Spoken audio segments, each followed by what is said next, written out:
But the most important thing is कि आपके friends आपके मेंटल हेल्थ के लिए बहुत अच्छे होने चाहिए, क्योंकि विद टाइम हमारे फ्रेंड्स हमारे इमोशनल स्पेस भी बन जाते हैं, जिनके साथ आप अपना मास्क उतार कर बैठ सकते हो।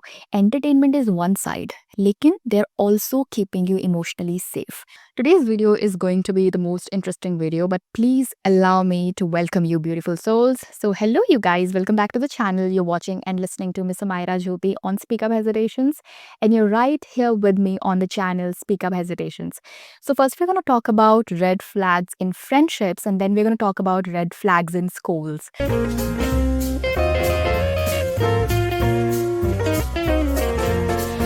सो we all have friends, right? Specially best friend. Best friend नहीं है तो ग्रुप ऑफ पीपल ज़रूर होंगे जिन्हें हम क्लोज फ्रेंड्स बोलते हैं।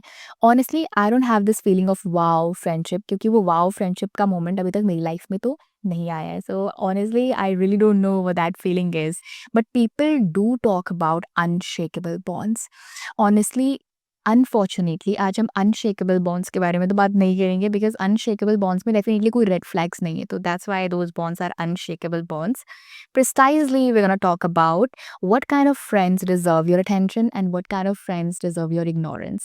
And there's one thing I also believe: when you don't find your home environment safe to have conversation or to communicate, you reach out to someone else outside of your house and you call that person a friend and you feel little relaxed.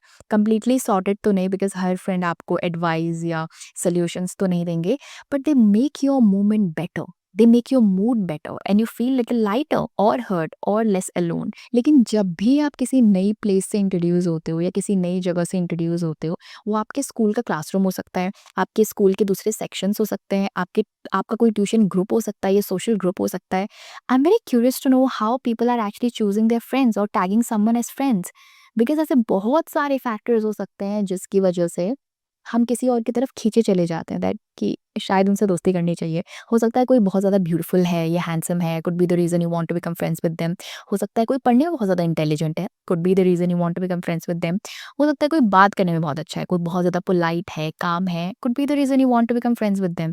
और हो सकता है कोई normally casually बहुत ज़्यादा eye catchy है because of their personality और something else, could be the reason you want to become friends with them, right? लेकिन ये हो गई कुछ बहुत सारी ऐसी बेसिक चीज़ें जहाँ पे हम बहुत बिना सोचे समझे डिसाइड करते हैं कि शायद हमें उनसे दोस्ती करनी चाहिए। और फ्रेंड्स वैसे भी चिल करने के लिए होता है, जिनके साथ आप हैंग आउट कर सकते हो, स्टूपिड चीज़ों पे हँस सकते हो और अपनी प्रॉब्लम्स और स्ट्रेस से कुछ टाइम के लिए दूर रह सकते हो। But the most important thing is कि आपके फ्रेंड्स आपके मेंटल हेल्थ के लिए बहुत अच्छे होने चाहिए, क्योंकि विद टाइम हमारे फ्रेंड्स हमारे इमोशनल स्पेस भी बन जाते हैं, जिनके साथ आप अपना मास्क उतार कर बैठ सकते हो। एंटरटेनमेंट इज़ वन साइड, लेकिन they are also keeping you emotionally safe. Then I feel like friendship में बहुत सारी ऐसी चीज़ें हैं जो हमें कैजुअली लेनी चाहिए, इग्नोर करनी ही चाहिए, लेकिन कुछ 100% रेड फ्लैग्स होते हैं and it's not advisable to take chance on them. Number one, if they make you feel smaller. Okay, schools में मार्क्स की वजह से, कॉलेज में फाइनेंशियल स्टेटस की वजह से, करियर में सैलरी के बेस पे।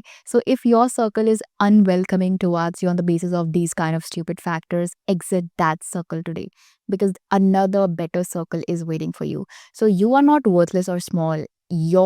That circle is out of their values and morals and humanity. The number two is when they put you down in front of others. ये तो I'm sure indirectly बहुत सारे लोगों ने face किया होगा, especially in college and school groups. People do mock and insult their friends in front of others just to look cool. And when you try to stop them, they say, "Oh, come on, that was a joke. Don't take it too seriously." But you're not fool, right? You get the vibe. So this is 100% red flag, because these kind of situations really eat up your mental strength. So exit these kind of circles today, because a better circle is waiting for you.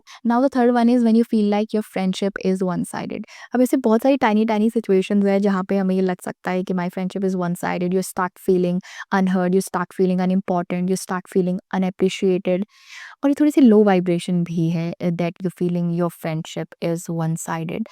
I personally feel like two things to remember जब भी आपको ऐसा लगे कि मेरी friendship तो one-sided है. Number one, आपके बीच में कोई भी मिसकम्युनिकेशन नहीं होना चाहिए, that what kind of personality you are and what kind of personality they are, ताकि जब भी आप एक दूसरे का फ़ोन ना उठाओ तो अपनी सेल्फ मेड ओवर थिंकिंग में ना चली जाओ। Just like my female friend, there is zero possibility कि हम कोई लॉजिकल कॉन्वर्सेशन करने बैठे और वो मुझे कुछ ऐसा एडवाइस कर दे that I feel like I am on the seventh sky. Basically, our mental level doesn't match. But whenever I call her, she picks my call. Okay. And if she couldn't able to, she managed to drop me a message. So in this way, I don't feel unimportant in my friendship. I don't feel unappreciated in my friendship. I don't feel unheard in my friendship. तो जब भी आपको बहुत strongly ये vibrations feel ना हो कि मैं बहुत अनइम्पॉर्टेंट फील कर रहा हूँ, अनहर्ड फील कर रहा हूँ या अनअप्रिशिएटेड फील कर रहा हूँ, don't tag your friendship as one sided friendship. Then number 2, figure out, is your friend already in a low state of mind. इस क्वेश्चन का आंसर फिगर आउट करने से आपको पता लगेगा कि जो आप अपनी सेल्फ मेड ओवरथिंकिंग कर रहे थे, क्या वो सही थी या गलत? जो आप अनहर्ड फील कर रहे थे, अनएप्रिशिएटेड फील कर रहे थे, अनइम्पोर्टेंट फील कर रहे थे, वो सही था या गलत? So sometimes right question at the right time really solves a lot of things. तो ये सारे पॉइंट टिक होने के बाद भी still if you feel like कि आप अनइम्पोर्टेंट फील कर रहे हो, अनहर्ड फील कर रहे हो, अनएप्रिशिएटेड फील कर रहे हो, you can release your friend. आप अपने दोस्त को आज़ाद कर सकते हो. So don't avoid communication. Keep exchanging questions. Keep exchanging answers. Now let's come to red flags in schools. सबसे पहले स्कूल के environment में emotional और mental bullying बहुत ज़्यादा है. And school environment somehow fail to manage it. ऐसे situations को overcome करने के लिए हमारे morals, ethics and humanitarian behavior की इम्पोर्टेंस को समझना बहुत ज़्यादा इंपॉर्टेंट है. और ये बुलिंग बहुत ज़्यादा डायरेक्टली नहीं होती, इनडायरेक्टली होती है, बहुत सटल वे में, जैसे किसी पर हंस दिया, किसी की इंसल्ट कर दी, किसी को इग्नोर कर दिया, जिसकी वजह से स्टूडेंट्स मेंटल आइसोलेशन में जाते हैं. और इन बुलिंग बिहेवियर को एक नॉर्मल बिहेवियर समझ के इग्नोर कर दिया जाता है, जिसकी वजह से विक्टिम और भी ज़्यादा इमोशनली मेंटली डिस्टर्ब हो जाता है. उनका कॉन्फिडेंस, लर्निंग, ग्रोथ सब कुछ अफेक्ट होता है. So this is actually a red flag. और ऐसे सिचुएशंस में हमारे मॉरल, एथिक्स और ह्यूमैनिटेरियन बिहेवियर बहुत ज़्यादा काम आते हैं. They should be constant reminder for कि रिस्पेक्ट, एम्पथी, कंपैशन बहुत ज़्यादा इंपॉर्टेंट है. Now the second red flag is school में एकेडमिक परफॉर्मेंस की इंपॉर्टेंस से ज़्यादा एकेडमिक परफॉर्मेंस का प्रेशर ज़्यादा क्रिएटेड है. आपके ग्रेड्स क्या हैं, आपकी रैंकिंग क्या है, आपके टेस्ट स्कोर्स क्या हैं, ये फैक्टर्स डिसाइड करेंगे कि आपको एप्रिसिएशन मिलेगी या नहीं, चाहे स्कूल का एनवायरनमेंट हो, चाहे घर का एनवायरनमेंट हो.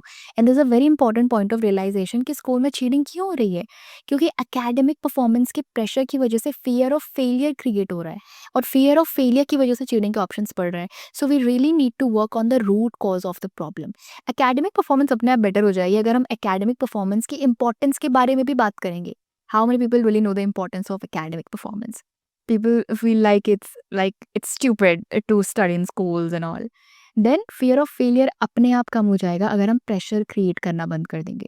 And this a beautiful line I think I read somewhere, there is a difference in punishing someone and correcting someone. So make sure कि आप बच्चों को डरा रहे हो या सतर्क कर रहे हो, क्योंकि दोनों में डिफरेंस है. Now the biggest red flag और a kind of flag that I personally feel is emotionally awared educators बहुत ज़्यादा कम है, which is absolutely impacting counselling and mental health talks. जब हम डिसिप्लिन के बारे में बात कर रहे हैं तो इट्स वेरी इंपॉर्टेंट कि डिसिप्लिन की रूट इंपॉर्टेंस भी कन्वे हो. डिसिप्लिन शुडंट फील लाइक और साउंड लाइक कि हम स्टूडेंट्स को कंट्रोल करना चाहते हैं. अदरवाइज स्टूडेंट्स बहुत ज़्यादा रिबेलियस साउंड करते हैं, वो बहुत ज़्यादा रिबेलियस हो जाते हैं. तो इट्स वेरी इंपॉर्टेंट कि डिसिप्लिन की रूट इंपॉर्टेंस भी कन्वे हो with right communication, with the right choice of words, and possibly students will feel some connection with discipline. Now, so the takeaway points are: number one, if you're calling somebody your friend, it holds a different meaning. You can become known to a lot of people, but you cannot be friends with all of them, right?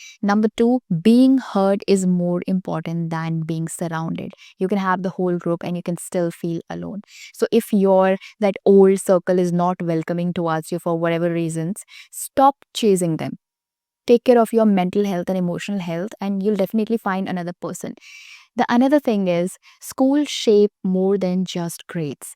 Emotional intelligence is as important as intellectual intelligence. Intellectual intelligence की वजह से हम equations solve कर पाते हैं, ऐसे writings लिख पाते हैं, और इन्हीं चीज़ों में हम दूसरों को भी हेल्प कर पाते हैं.